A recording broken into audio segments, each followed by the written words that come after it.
নমস্কার বন্ধুরা, রিnkasdeliciouscooking চ্যানেলে আপনাদের সকলকে স্বাগত। আজকে আমি দেখাবো বাংলাদেশের একটি ঐতিহ্যশালী রেসিপি মরগ পোলাও। বাংলাদেশে বিশেষ করে পুরান ঢাকার এটি একটি ঐতিহ্যশালী পুরনো রেসিপি এই মোরগ পোলাও। আর এই মোরগ পোলাও বাড়িতে কিভাবে খুব সহজ পদ্ধতিতে রান্না করে নেওয়া যায় আমি আজকে আপনাদেরকে সেটাই দেখাবো।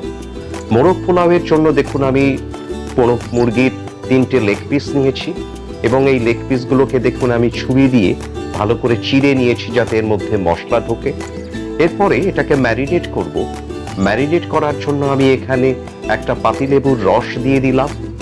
পাতিলেবুর রস দেওয়ার পরে 150 গ্রাম টক দই আমি ভালো করে ফ্যাটিয়ে নিয়ে এই লেগ পিসের মধ্যে দিয়ে দিলাম এবং টক দইগুলো দেওয়ার পরে আমি দিয়ে দিচ্ছি এখানে 1 চামচ রসুনের পেস্ট।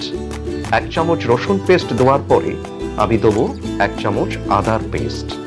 রসুন ও আদার পেস্ট দেওয়ার পরে আমি এখানে দিয়ে দিচ্ছি 1 চামচ নুন, আপনারা আপনাদের স্বাদ অনুসারে দেবেন। এরপরে আমি দিয়ে দিচ্ছি বিরিয়ানির মশলা, যার মধ্যে শাহজিরে, শাহমরিচ, জায়ফল, জয়ত্রী, স্টার অনিস সবকিছুর গুঁড়োই রয়েছে। আমি সেই বিরিয়ানির মশলা 1 চামচ দিয়ে দিলাম। 2 চামচ রিফাইন অয়েল। 2 চামচ রিফাইন অয়েল দেওয়ার পরে এবারে হাত দিয়ে আমি ভালো করে চিকেনের এই লেগ পিসগুলোকে মশলা দিয়ে ভালো করে মেখে নিচ্ছি। এইভাবে মেখে নিয়ে আমি এই চিকেনটাকে 2 ঘন্টার জন্য ম্যারিনেশনের জন্য রেখে দেবো ফ্রিজের নর্মাল টেম্পারেচারে। 2 ঘন্টা পরে দেখুন আমি চিকেনটাকে বের করে নিয়েছি। ইতিমধ্যে আমি গ্যাস ধরিয়ে একটা কড়া বসিয়েছি।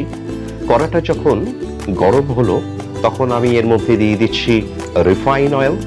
আমি দেখুন এখানে রিফাইন অয়েল দিয়ে দিলাম 3 চামচ এবং 3 চামচ রিফাইন অয়েলের সাথে আমি এখানে 2 চামচ ঘিও দিয়ে দিলাম এবং 2 চামচ ঘি দেওয়ার পরে এই তেল ও ঘিটা যখন গরম হয়ে যাবে, যখন গরম হয়ে গেল তখন আমি ম্যারিনেশনের মশলার থেকে চিকেনের লেগ পিসগুলোকে বের করে এনে এক একটা করে আমি ভেজে নিচ্ছি।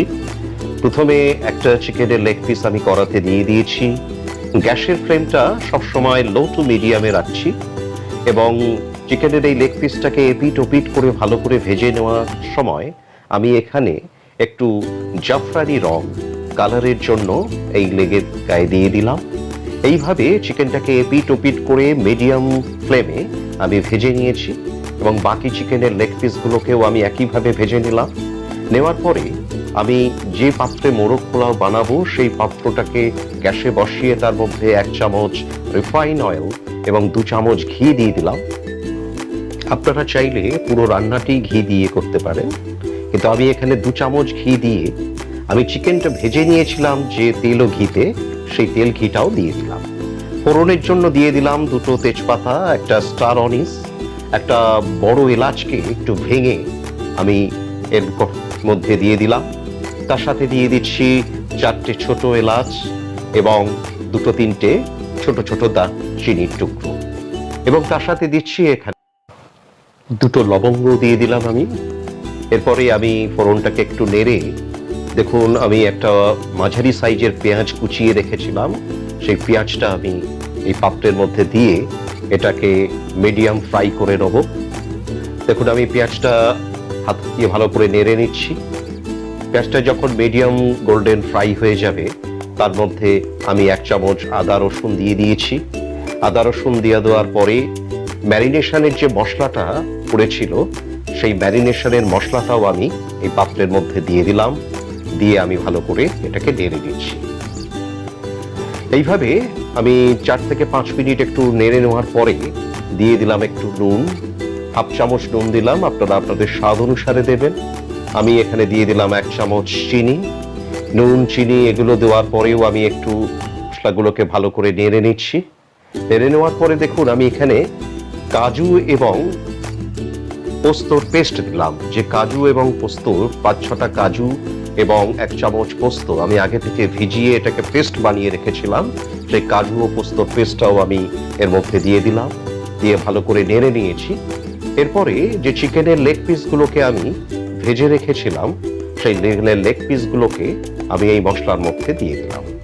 দিয়ে দেওয়ার পরে দেখুন পাত্রে একটু তেল লেগে রয়েছে, তেল ঘি, সেটাও আমি এতে হাত দিয়ে কেকের মধ্যে দিয়ে দিয়েছি। এবারে এই মশলার মধ্যে দিয়ে এই চিকেনের লেগ পিসগুলোকে একটু রান্না করে নিতে হবে 5 থেকে 6 মিনিট। এইভাবে উল্টিয়ে উল্টিয়ে আমি একটু রান্না করে নিচ্ছি। গ্যাসের ফ্লেমটা কিন্তু আমি সবসময় মিডিয়ামেই রেখেছি। এবং এর মধ্যে দিয়ে দিচ্ছি 1/2 টেবিল চামচ এখানে শুকনো লঙ্কার গুঁড়ো। এটা অপশনাল, আপনারা আপনাদের স্বাদ অনুসারে দেবেন। এবার দেখুন চিকেনগুলোকে সিদ্ধ যাতে ভালো হয়, তখন আমি ঢাকনা দিয়ে একটু ঢেকে দিয়েছিলাম 5 মিনিটের জন্য। ঢাকনাটা তুলে একটু দেখে নিচ্ছি। দেখুন মশলাটা ভালো করে চিকেনের সাথে লেগে গেছে, নাটটাও চিকেনটা একটু সিদ্ধ হয়েছে। এর মধ্যে আমি 3টে কাঁচা লঙ্কা দিয়ে দিয়েছি এবং আগে থেকে 2টো ডিম আমি সিদ্ধ করে নিয়েছিলাম, সেই ডিম সিদ্ধ 2টো আমি এই চিকেনের মধ্যে দিয়ে দিলাম। ডিমটা পরে দিলেও হয়, কিন্তু যাতে ডিমটাও মশলা দিয়ে ভালোভাবে মেশে মশলার সাথে, তার জন্যে আমি ডিমটাও এখন একই সাথে দিয়ে দিয়েছি। দিয়ে এইভাবে 5 থেকে 6 মিনিট আমি চিকেনগুলোকে একটু নেড়ে নিলাম। নেড়ে নেওয়ার পরে চিকেনগুলোকে মশলা থেকে আমি তুলে নিচ্ছি একটা প্লেটে। দেখুন চিকেন ও ডিম মশলা থেকে তুলে নিয়েছি, একটু মশলাও তুলে নিয়েছি। এরপরে আমি দেখুন এখানে দিয়ে দিচ্ছি চাল।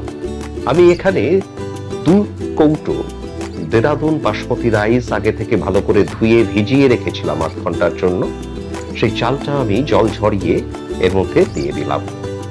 দিয়ে আমি একটু নেড়ে নিচ্ছি। যেমন পোলাওয়ের রাইসটা তেলের ঘিতে ভালো করে ভেজে নিতে হয়, আমিও সেইভাবে এই তেলের মধ্যে দিয়ে রাইসটাকে ভালো করে একটু ভেজে নিলাম। ভেজে নেওয়ার পরে মিনিমাম 5-7 মিনিট ভেজে নেওয়ার পরে আমি এর মধ্যে দিয়ে দিলাম জল। আমি 2 কাপ চাল নিয়েছি, সেই জন্য এখানে 4 কাপ জল দেওয়া দরকার, কিন্তু আমি এখানে দিয়ে দিচ্ছি 3 কাপ জল দিয়েছি। এবং এতে যেহেতু আমি 1 কাপ দুধ দিয়ে দিয়েছি, সেই জন্য আমি এটাকে 4 কাপ জল দেইনি, কিন্তু 2 কাপ চালে 4 কাপ জল দেওয়া এটাই হলো এর মাপ। আমি দিয়ে দিয়েছি 3 কাপ জল এবং 1 কাপ দুধ। এইভাবে আমি একটু ঢেকে নিয়ে চালটাকে সিদ্ধ করে নিচ্ছি। ঢাকনাটা তুলে আমি একটু নেড়ে নিলাম, নেড়ে নিয়ে আবার ঢাকনাটা দিয়ে আমি চালটাকে সিদ্ধ করছি। হাত দিয়ে আমি একটু দেখে নিচ্ছি যে রাইসটা ঠিকভাবে সিদ্ধ হচ্ছে কিনা। দেখুন একটু দেখে নিলাম হাত দিয়ে, দেখে নেওয়ার পরে আরেকটু বাকি আছে, সেই জন্য আবার আমি ঢাকনা দিয়ে ঢেকে 5 মিনিট রান্না করে নেওয়ার পরে ঢাকনাটা তুলে ফেললাম। দেখুন আস্তে আস্তে জল শুকিয়ে এসছে এবং আমাদের রাইসটাও যেরকম হওয়া দরকার সেই রাইসও রেডি হয়ে গেছে। এরপরে আর আমি ঢাকনা দেবো না। এবারে আমাদের এই যে ভাতটা বা রাইসটা তৈরি হয়ে গেল, এর মধ্যে আমি দিয়ে দিচ্ছি 1/2 চামচ নুন। আমি আগেও নুন দিয়েছি, এখনো আমি 1/2 চামচ নুন দিলাম। আপনারা আপনাদের স্বাদ অনুসারে দেবেন। নুনটা দিয়ে আমি একটু নেড়ে নিলাম। নেড়ে নিয়ে এই রাইসের কিছুটা আমি একটা পাত্রে তুলে নিচ্ছি, যেটা আমি পরে ইউজ করব। দেখুন আমি রাইসের কিছুটা আমি একটা পাত্রে তুলে নিলাম। দেখুন আমি কিছুটা রাইস পাত্রে তুলে নেওয়ার পরে যে রাইসটা পড়ে রয়েছে পাত্রে, তার মধ্যে আমি চিকেনের পিসগুলোকে দিয়ে দিচ্ছি। আমি চিকেনের পিসগুলোকে ভালোভাবে সাজিয়ে দেওয়ার পরে এখানে ডিম 2টো দিয়ে দিলাম। দিয়ে যেটুকু তেল লেগেছিল চিকেনের পাত্রে, সেই তেলটাও আমি রাইসের মধ্যে দিয়ে দিলাম। আপনারা দেখতে পাচ্ছেন আমি কিভাবে রাইস আর চিকেনটাকে সাজালাম। এরপরে আমি যে রাইসটা অল্প তুলে রেখেছিলাম একটা পাত্রে, সেই রাইসটাও আমি ওপর থেকে ভালো করে এটাকে দিয়ে নিচ্ছি। দেখুন আমি ভালো করে ওপরে রাইসটা দিয়ে দেওয়ার পরে এরপরে যেটা করব সেটা হলো 3টে কাঁচা লঙ্কা আমি ওপর থেকে এখানে দিয়ে দিলাম। তার সাথে এখানে 10-12টা কাজু আমি ছড়িয়ে দিলাম। কিশমিশও আমি দিয়ে দিলাম 10-15টা। দিয়ে দিচ্ছি এখানে 1 চামচ কেওড়ার জল এবং তার সাথে দিয়ে দিচ্ছি 1 চামচ গোলাপ জল।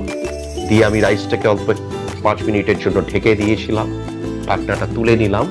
পুরো রান্নাটা আমি করছি কিন্তু এখানে একদম লো ফ্লেমে গ্যাসে। এবার দেখুন ঢাকনা তুলে নেওয়ার পরে এরপরে আর আমি কোনো ঢাকনা দেবো না। দেখুন আমাদের রাইস পুরো ঝরঝরে হয়ে গেছে, রেডি হয়ে গেছে। উপর থেকে আমি আর 1 চামচ ঘি একটু ছড়িয়ে দিলাম।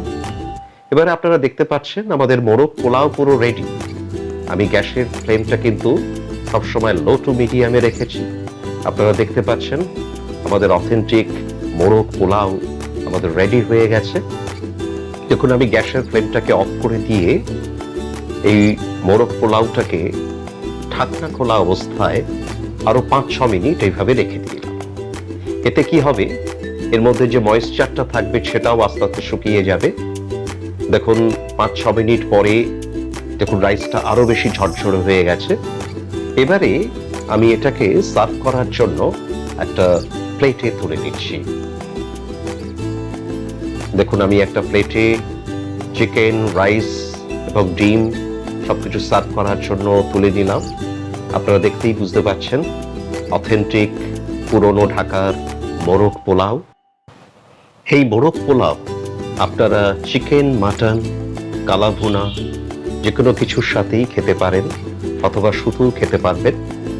দেখুন আমার এই পদ্ধতিতে যদি আপনারা মোরগ পোলাও তৈরি করেন তাহলে তার স্বাদ হবে খুব সুন্দর, খুব টেস্টফুল হবে।